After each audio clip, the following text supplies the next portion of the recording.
Welcome back to the Bible role-playing game. We are back with a brand new adventure. What's the plot? I don't know. That's what we're going to find out today. We're going to introduce ourselves to our 4 new characters. A lot of characters? Probably. My wife is here.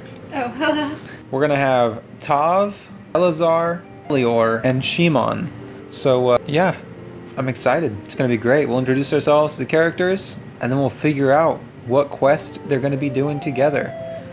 So with that, first things first, Shimon, I don't know how I'm going to say these names. They're all weird, obscure names.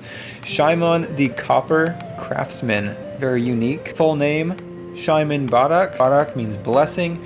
So he's Shimon the son of Barak from the tribe of Gad. He's a copper artisan, 32. He's a sturdy man with broad shoulders and strong forearms, honed from years of working at an anvil. You guys can see his picture up on the screen. Observant hazel eyes. That's a funny way of saying brown. He's deeply passionate about his craft and has a meticulous eye for detail. He's also deeply superstitious, often observing rituals and charms to ensure success in his work. He is friendly and approachable. He can be fiercely protective of those he considers friends.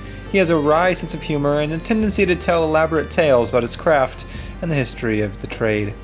He was born in the rugged terrain of Gilead. He grew up learning the art of metalworking from his father, a respected copper artisan. He traveled to different towns to hone his skills, learning local techniques and stories with each journey. Shimon has developed a reputation for creating exceptionally beautiful and functional items, from jewelry to household tools. He's often sought after by local leaders for his craftsmanship. Shimon seeks to elevate the status of copper artisans among the tribes and is driven by the desire to create a unique masterpiece that will be remembered for generations. He dreams of opening a school to teach the craft to young apprentices, hoping to preserve the knowledge for future generations. Okay, let's look at his practical skills. He's got a lot of skills and he's also got a lot of pitfalls. Artisan's touch, craftsmanship, and refinement in creating metal goods roll for bonus and crafting checks. Okay, that's pretty good. Bartering, the ability to negotiate fair trades, roll bonus during trade negotiations. Pretty cool. Knowledge of lore, familiarity with stories and histories related to metals and craftsmanship. That's pretty niche. Roll bonus for history checks. Problem solver, innovative approaches to overcoming obstacles during crafting, only during crafting. These pitfalls better be this unique because these are not very good skills.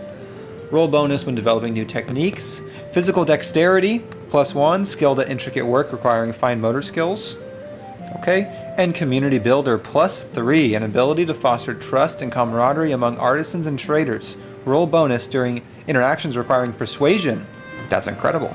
Pitfalls, superstitious, -2, relies heavily on rituals that can cause delays or distractions during work.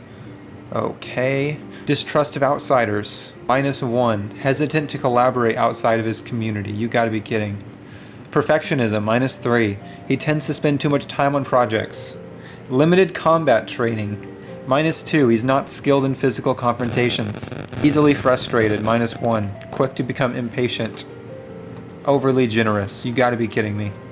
Tends to give away his creations or resources. Roll disadvantage when assessing personal gain. That's horrible.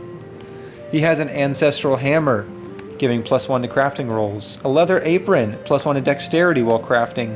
Charm of protection grants +1 to wisdom rolls to avoid misfortune. It's all in his head. Copper ingots, hand-carved wooden spoon, a simple tool he uses in his home. A wooden spoon. A scroll of ancient techniques, +2 to intelligence checks. That's amazing. That's perfect. He has all pluses. That's incredible. 3 charisma, 2 intelligence, 2 dexterity. Special ability, masterful crafting. Once per adventure, Shimon can forge a unique item with enhanced properties, granting an additional +1 to any roll involving that item for the next encounter. Once per adventure, I assume means you can do this one time in your entire quest, and it gives a +1 for whatever you need, basically.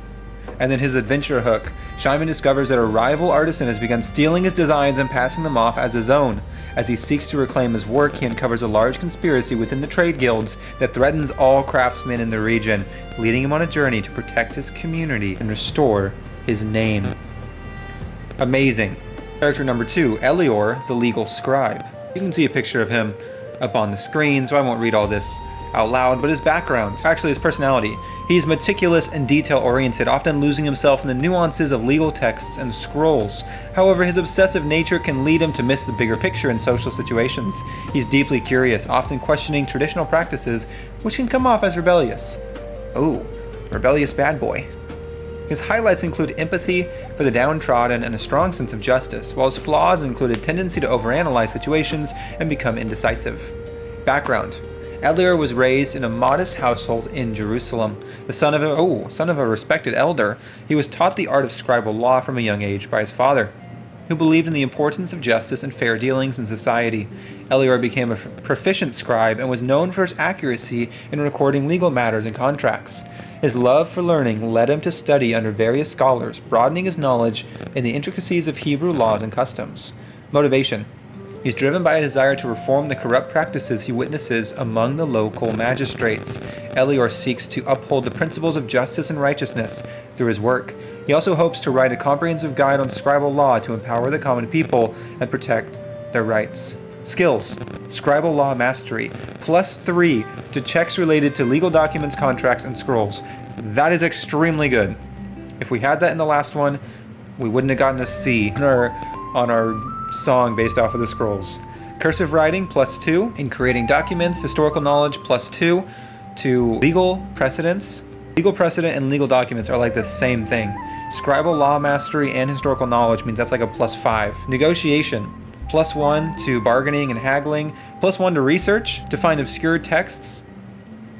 Okay, so this is specifically finding them, not necessarily understanding them. It's a +5 to the knowledge of them, +1 to actually finding them in a library, +1 to public speaking. Okay. I don't see a lot of numbers. I'm only seeing roll disadvantage. Overthinking. Roll disadvantage when making quick decisions. Seriously? Social awkwardness. Roll disadvantage in social interactions. Distrust of authority. Roll disadvantage when engaging with figures of authority. So everyone now. Legalistic rigor. Roll disadvantage when dealing with cases that require flexibility. Physical frailty. Roll disadvantage on being strong. Nervousness and pressure. Roll disadvantage in tense negotiations. This character sucks. Inventory. Can quill. +1 to writing. Scroll of Ancient Laws. +2 when referencing old laws. If I use that, that's like a +7. That's amazing. Leather satchel, wax seal. One thing. Yes, literally.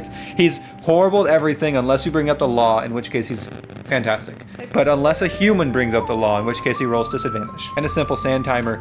He has +3 to intelligence. That is a +10. +10 on anything related to a law. +2 on wisdom, -1 strength. Special ability, legal insight.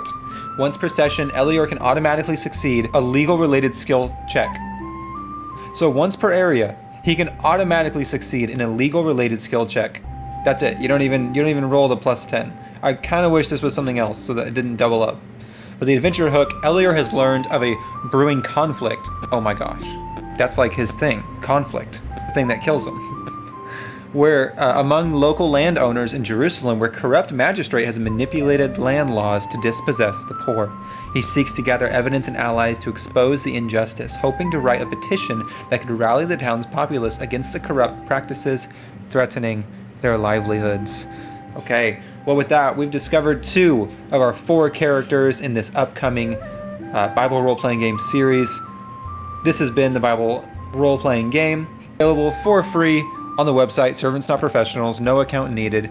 Hope you enjoyed, and I'll see you next time. Wow, what an adventure we had today. Thanks for joining us in the Bible role-playing game.